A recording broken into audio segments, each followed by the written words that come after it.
Serikali imetenga shilingi bilioni 2.4 kwenye bajeti ya kuajiri walimu zaidi ili kupunguza uhaba mkubwa uliopo katika sekta za msingi na zile za sekondari. Wakizungumza kwenye kongamano la wakuu wa shule za upili, wakati huo viongozi wa vyama vya walimu wakuu wa shule za msingi na sekondari KEPSHA na KESHA wamemrai Macharia kuhakikisha walimu waliokwama kwenye vyeo vyao vya muda mrefu wanapandishwa ngazi.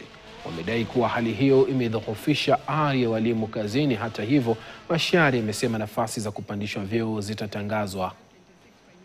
As I leave, set aside for TSC 2.4 billion for recruitment of 2,000 intern teachers, and this will bring the total number of teachers recruited under the Kenya Kwanza regime to 96,000. Further, the National Treasury has allocated the Teacher Service Commission 1 billion for the promotion of teachers to higher grades, over and above the 25,000 who have been upgraded already this financial year. Most of the prisons in Kenya have stagnated in grade D3 for a long period, and therefore they need to be promoted so that we can boost their morale. It is good that the job group for principals also to be also extended to the other job groups so that we can even go to D6, even D7.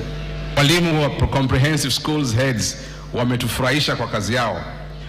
Wametuonyesha ukakamavu na kuendeleza CBE very successful in the comprehensive school.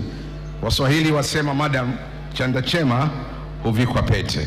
Ningekuomba madam, may your last signature in the office madam do a promotion to our